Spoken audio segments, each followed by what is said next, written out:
Lembro que algum tempo atrás a gente reclamava muito de nostalgia no cinema, de fanservice, dos filmes meio que estarem usando isso como fórmula. Ah, e agora tudo é fanservice, agora tudo é nostalgia, e basta isso pra fazer uma obra, né? Desde filmes de super-heróis até filmes ali de terror, sempre tinha esse problema. Mas aí o que acontece quando o próprio filme ele não consegue mais trabalhar nostalgia como parte da sua receita, e ele basicamente ele só está ali pela nostalgia porque nem a própria narrativa ele consegue trabalhar.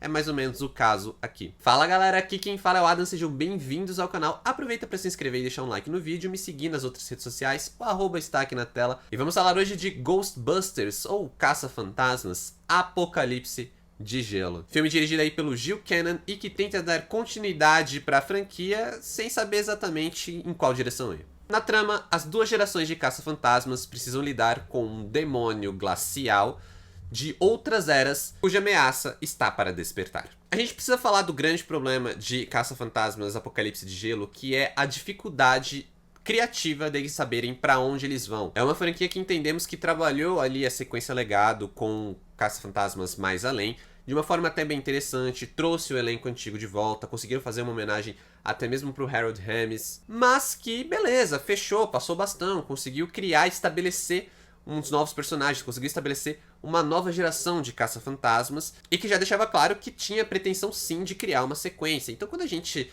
viu o anúncio de um novo Ghostbusters, de um novo Caça-Fantasmas, a gente tipo, beleza, isso era óbvio que isso ia acontecer em algum momento e a gente imagina que eles vão trazer esses novos personagens que já estabeleceram e que vão dar continuidade com eles e ok, talvez muita gente não vá ter o mesmo apego, mas pelo menos é a chance deles revitalizarem a franquia e seguirem com novos filmes que possam ser tão divertidos quanto o próprio Mais Além, que foi uma grata surpresa. O problema de Apocalipse de Gelo é justamente essa dúvida, eles mesmos parecem não saber como tocar esse filme. A sequência legado e a passagem de bastão já tinham sido muito bem feitas e estabelecidas no filme anterior. Então esse filme ele poderia até se dar ao luxo de ter uma ou duas participações, mas tocando a nova geração. Só que ao mesmo tempo que ele parece querer ser uma sequência da sequência legado, ele também quer continuar todo o legado do Ghostbusters, trazendo todo aquele elenco original que muitas vezes aparece aqui sem ter muito o que fazer. E para isso basta a gente olhar para o número de personagens. Não tô falando de personagens gerais, todos os coadjuvantes, todos os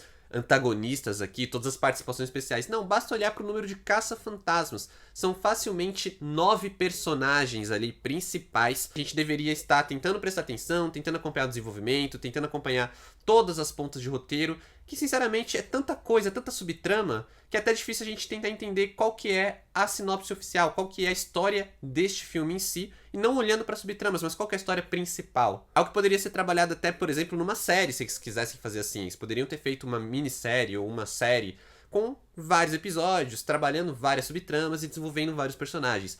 Para um filme, entretanto, acaba que tudo isso fica muito corrido. Os personagens antigos não conseguem ter uma justificativa realmente válida para estarem ali, principalmente o personagem do Bill Murray, que com certeza, né, que tá bem claro que o próprio Bill Murray talvez nem tivesse interessado em participar, mas ele vem, tem pouquíssimas falas, tem pouquíssimos momentos, uma outra piada que funciona, porque afinal de contas é o Bill Murray, mas que fica por isso. Aí quando a gente olha pro outro lado, pro outro aspecto, que é o aspecto da sequência legada, os novos personagens, as novas crianças, o personagem do Paul Rudd, a gente não consegue ter tempo desses personagens em tela pra gente se interessar no desenvolvimento deles, eles acabam escanteados porque eles também não têm aquela mesma presença, aquele mesmo carinho que os Ghostbusters originais, e a única personagem que a gente realmente se interessa é a protagonista, interpretada pela McKenna Grace, que pelo menos tem um desenvolvimento relevante, carisma e um conflito que importa pro filme, além, obviamente, de caçar fantasmas. E como eu falei, é engraçado porque esse novo Caça-Fantasmas, ele é um filme de subtramas. Ele é um filme que olha pra subtrama da garota que quer mostrar aí que ela é mais do que só uma adolescente, uma subtrama dos personagens mais velhos que querem mostrar que eles ainda podem ser relevantes. A gente tem até uma trama de um fantasma que não conseguiu passar para o outro lado e que acaba ganhando até um aspecto mais relevante do que outros fantasmas da franquia, porque é um personagem com seus próprios conflitos e que a obra vai perder algum tempo para apresentar e desenvolver este conflito. E aí você tá me ouvindo falar muito de subtramas, né? Tem subtrama de um personagem X, Y, Z. E o vilão? E a trama principal? é justamente esse o problema. Apocalipse de Gelo não tem tempo de desenvolver essa ameaça, porque ele tá lidando com tantos personagens, como eu falei, mais de 9, 10 personagens, e todos esses conflitos e todas essas subtramas, que a gente só vai vendo o filme e ouvindo falar dessa ameaça. Ah, essa ameaça que assustava as pessoas, que congelava o sangue dessas pessoas de medo, né? O medo era tão intrínseco que as suas vítimas congelavam, o sangue congelava nas veias. É um conceito interessante, visualmente apresentado de uma maneira bem legal ali no começo do filme, e que a gente vai ouvindo aquela ameaça, e óbvio, esperando para essa ameaça vir à tona no filme. E aí o que acontece é justamente que quando essa ameaça surge, o filme tem que acabar. O filme não tem mais tempo de desenvolver isso. O filme mostra o personagem num ambiente completamente fechado, numa cena que perde muito, ela não consegue ser marcante nem mesmo para outras cenas do próprio longa. Eles precisam do tempinho ali dos segundos para colocar o Bill Murray em cena, que até então não estava encaixado com o restante do filme, e aí encerrar.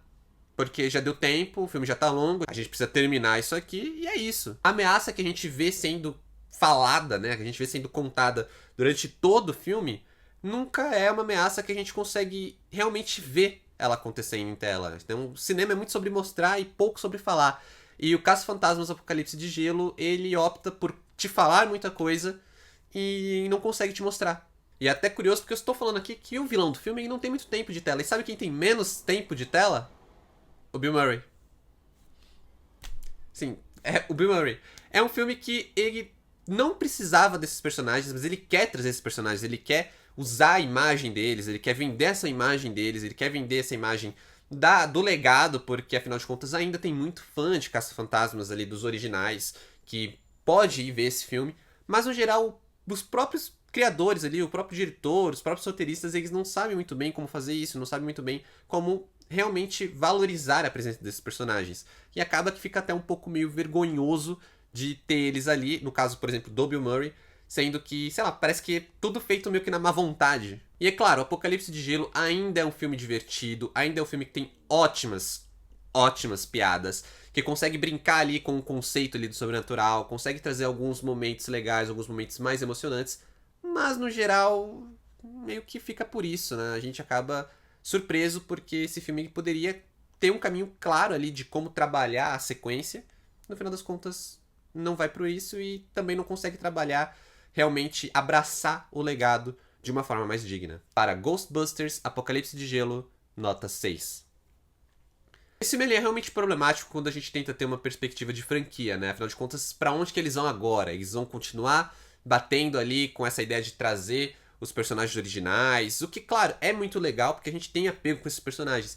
Mas e quando eles não conseguirem mais trazer? Quando esses atores não quiserem mais voltar? Quando eles não puderem mais voltar?